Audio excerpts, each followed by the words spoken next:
سلام كرات عزبنا خمي كان لكم نوشت نادق نزت على سمنا وزينا سبورت حزنا لكم قريبنا لنا مختاركم قدر ما يلمش داتا نو كيبيكا امان اللي قبل زغابير ابي طالع بزكايلون حنت معلتي وددر كال اي ترتحزوم ابتي كوبا دي لا فيست بهالنا حدا نطب خلتنا حنت معلتي وددر ايرترا وتقلد ما يلمش داتا نو كيبيكا امان اللي قبل زغابير اب قصبته وددر بيت على وني كولا غافرن تسعيري وكال اي ترتحزو ابت حيال توردرنت زراي وددر قدامت لست تقلد دمتي نخلوت مقلدم تمرح حميم اب فصم بصحام امان اللي قبل زغابير اب زوان زين اب تعباي كلب دمش داتا مستقر زوق امت زلو تقلد ما يوم هاجراوي فدريشن اتلتيكس ኤርትራ ካብ 2 ሰነ 2017 ኣብ ስታዲየም ኣስመራ ዘካይዶ ዘቐነ መበል 25 ሃገራዊ ውድድር ትራክ ፊልድን ሲኒየር ኣትሌታት ብዓወት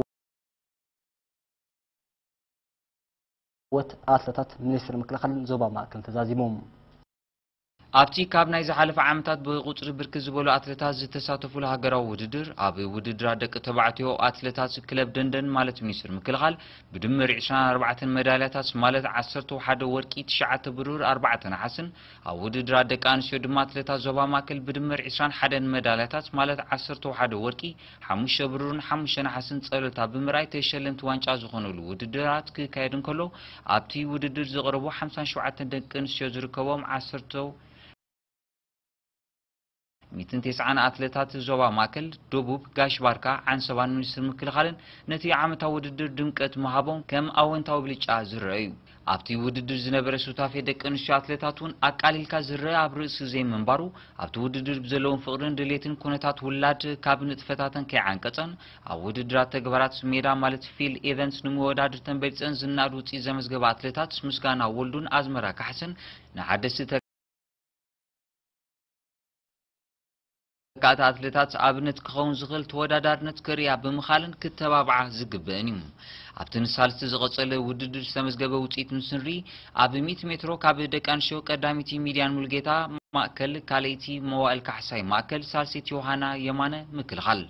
كابدك تبعتيو قدامي عثمان طاهر كالاي تغلب برهانه سالساي أرام هايل سلسيون كام مكلخل كاب 200 مترو كابدك أنشو قدامتي نيات ستيفانوس كاب مأكل كاليتي ميديان ملقيتا كاب مأكل سالسيت قسانت برهانه مكلخل كابدك تبعتيو قدامي تغلب برهانه كالاي عثمان طاهر سالساي أرام هايل سلسيون كاب مكلخل ኣብ 400 ሜትሮ ካብ ደቂ ኣንስትዮ ቀዳሚት ኒያት ስቲፋኖስ ካልእቲ ሰላም ሳምሶም ሳልሲቲ ሉዋም ተስፋ ማርያም ሰለስቲን ካብ ዞባ ማእከል ካብ ደቂ ተባዕትዮ ቀዳማይ ገብረ ዝግደጉ ካብ ምክልኻል ካልኣይ ናሆም ኣስመሮም ካብ ምክልኻል ሳልሳይ ሲራክ ሃብቶም ካብ ማእከል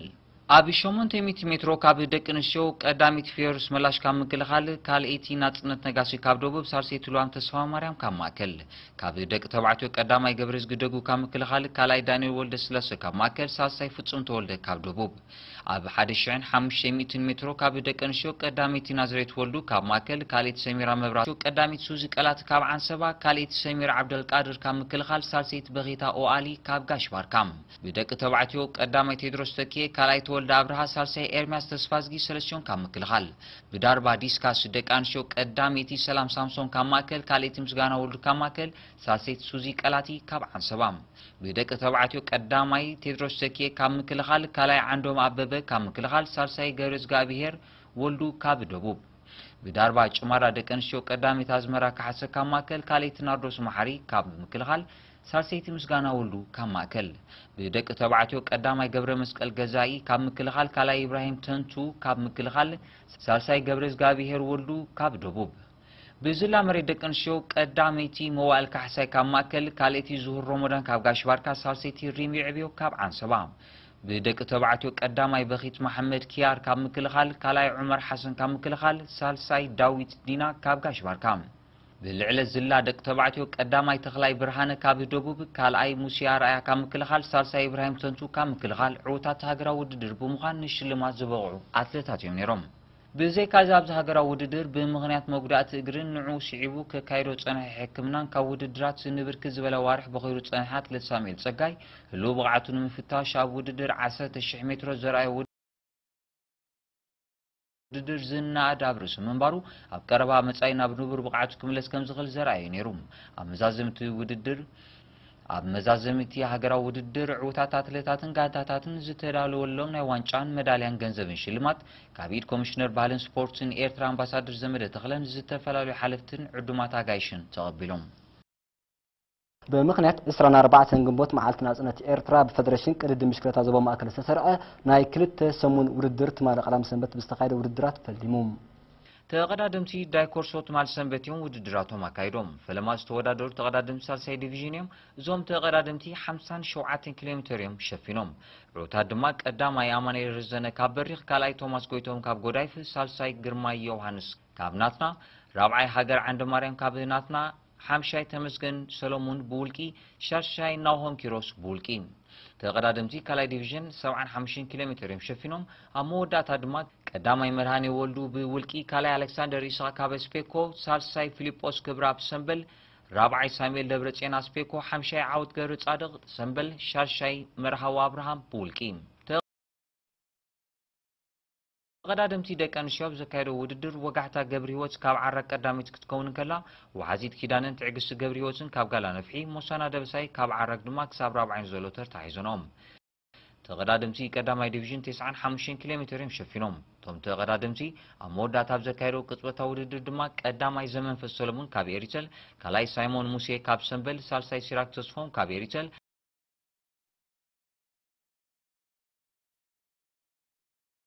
ራብዓይ ሚካኤል ሃብቶም ካብ ኤሪተል ሓምሻይ አማኑኤል ጸጋይ ካብ ሰንበል ሻሻይ ሜሮን ርዘነ ብውልቂ ሻውዓይ ዮሐንስ ወልደ ሩፋኤል ካብ አስፔኮ ሻምናይ ተስፋለም ሚካኤል ካብ ጀጋንተ ታሽዓይ አኽሊሉ ገብረ ህይወት ካብ አስፔኮ 10 ሚሊዮን አማኑኤል ካብ ኤሪተል እዚ ብምክንያት በዓል ናጽነት ዝካየድ ዘሎ ውድድር ጽባሕ ቀዳም ሰንበት ክዛዘም እዩ ኣብ ከተማ ከረን መምዘን ብቕዓትን መምረፂ ንሻምፒዮን ኤርትራ ዝኸውን ብ4 ሰነ ቅድድም ብሽክለታ ተኻይዱ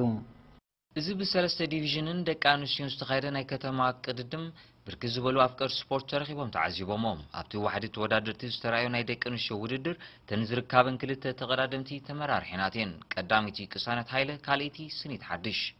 ሳልሳይ ዲቪዥን ዝተመዝገበ ውፅኢት ምስ ንርኢ ቀዳማይ ሓበን ፍትዊ ካልኣይ ሲራክ ዘካርያስ ሳልሳይ ሴም ተስፋ ሚካኤል ካብ ካልኣይ ዲቪዥን ዝተመዝገበ ውፅኢት ምስ ንርኢ ቀዳማይ ፋኔል ወልደዝጊ ካልኣይ ሳይሞን ማሓሪ ሳልሳይ ማሓርዝጊ ራብዓይ ዮና በሬ ሓምሻይ ሳላሐዲን ኢብራሂም ሻርሻይ ዋዴ ክራካም ካብ ቀዳማይ ዲቪዥን ተቀዳዳማይ ጋንታ መጓዓዝያ ሮቤል ወልደ ትንሳኤ ንኩሎም መወዳድርቱ ዙርያ ብምድራብ ገሊፉ ዕውት ኮይኑ እዚ ውድድራት ብሕጂ እውን ዝቅጽል ኮይኑ ናይ ግዜ ዝርከቦም 4 ተወሰኽቲ ውድድራት ተሰሪዑ ብምህላው ካብ ፌደሬሽን ቅድም ሽክለታ ከተማ ከረን ዝተረኸበ ሓበሬታ የረድእ ናይ ረብዒ ፍጻመ ግጥማት ኩዕሶ እግሪ ዋንጫ ናጽነት ዝሓለፈ ሰንበት 4 ሰነ ቀጺሉ ነይሮም ፈለማ ግጥመን ንምክያድ ናይ ሜዳ ዝወራ ቀይሕ ባህርና ኣስመራ ቢራንያን ንግጥመን ድማ ብማእከላይ ዳኛ ቢና መርሃጽና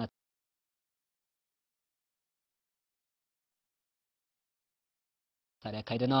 ክልቴን ጋንታት ናይ ነዊሕ እዋን መቀናቀንቲ ብምዃንን ዝተፈራርሓ ክመስላ ማእከል ሜዳ ዝተሓዘረ ጸወታ አንጽባሪቀን ድሕሪ ግዜ ግና ኣብዚ ዋንዛ በጽቡቅ ቁመና ትርከብ ቀይሕ ባህሪ ንጸወታ ተቆጻጺራቶም ሸቶ ክትደሊ ናብ ሓላውላት ቢራ ተኸለ ገብረ ዝጋቢር ብተደጋጋሚ ክትመላለስ ድሕሪ ምጽናሕ ኣብ 37 ደቂቃ ካብ ኣጥቃይ ዓሻም ፈሳየ መርሒ እተዛሸት ረኺባ ንዕረፍቲ ቀይሕ ባህሪ ሓደ ባዶ መርሒ ኣውፅያ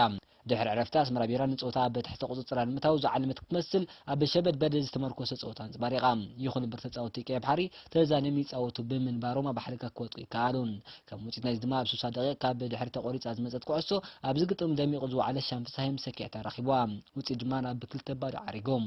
ኣስመራ ቢራ ነዚ ግጥም ናብ ረብሓ ንምቕያር ሓሊፋ ንሓላውላት ቀይሕ ባህሪ ሃኒባል ግርማይ ትፍትኖ እኳ እንተነበረት ሸቶ ከተመዝግብ ግን ኣይከኣለትን ቀይሕ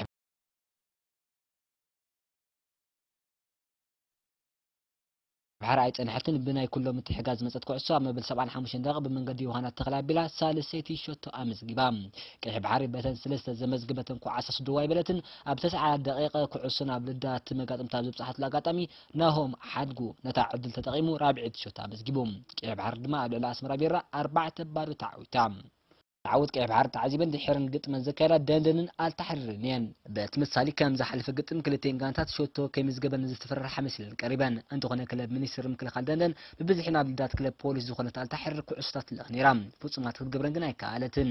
دحرا استبرابر التحرر نزمت از نبرا كعسسو كتمكن دحرمو على متقع دهبام يخون بر بقليلون حلا ولا دندن شوتو اي مزغبتلون نشوتو زخون فتنتات ببزحي تكال زنبر دندن كن عرفتي كاب امان الدمسين فيلمون طعم مزغن فتنتات تجيران يرا كسل تاغناي كالن سمزغب شوتو بزي منبر دمان عرفت حدا بالوصين دحر عرفتي دندن كاب سلطان زرخبتو ኣብ ግብሪ ዘርአት ክትመስል ከም ልማዳ ናብ ልዳት መጋጥምታ ዝገስገሰትሉ ኣብ 65 ደቂቕ እቲ እትዋት ኳዓሱ ክስሕት ዝውዓለ ኣጥቃዕያ ኣማኑኤል ደምሴ ንጋንቱ ክሒስዋ ደንደን ድማ ሓደ ባዶ መሪሓ ድሕሪ ሸቶ ደንደን ካብ ቅድሚ ዕረፍትን ላዕሊ ሓይላ ቀሪባ ካሊእ ሸቶ ምርካብ ኣብ ዝተጓየየትሉ ግዜ ኣይሰለጣን ኣልተሓረስ መዝገበታን ምሕዋር ብዙሕ እኳ ቃልሲ ተገበረት ካብ ፈተነ ግን ሓሊፋ ኣብ ሰኪዕት ሸቶ ከተዋሃድ ኣይከኣለትን ፀወታ ድማ ብዓው ደንደን ሓደ ብባዶ ተዛዚሞም ኣብዚ ናይ ትማል ሰንበት ግጥም ዝተዓዘብናዮ ፍሉይ ነገር እንተዳ ነይሩ ሓደ ናይ መስመር ዳኛ ኣብ ክልተ ተኸታተልቲ ግጥማት ምድናይ እዩ ፌደሬሽን ኩዕሶ እግሪ ዞባ ማእከል ክሳብ ክንዲ ድዩ ብሕፅረ ደያኑ ተዋጢሩ ዘሎ እንትራእይካ ድማ መልሲ ክትረኽበሉ ኣሸጋሪ እዩ ውድድር ሻምፒዮና ኩዕሶ እግሪ ካልኣይ ዲቪዥን ዞባ ማእከል ትማል ቀዳም ጋንታ ተፀፀራት ኣንጻር ሰላም ከምኡውን ዕዳጋ ሓሙስ ምስ 4 ኣስመራ ኣብ ስታድየም ኣስመራ ብዘካየደኦ ክልተ ፀወታት መጋረጁ ቀንጢጦም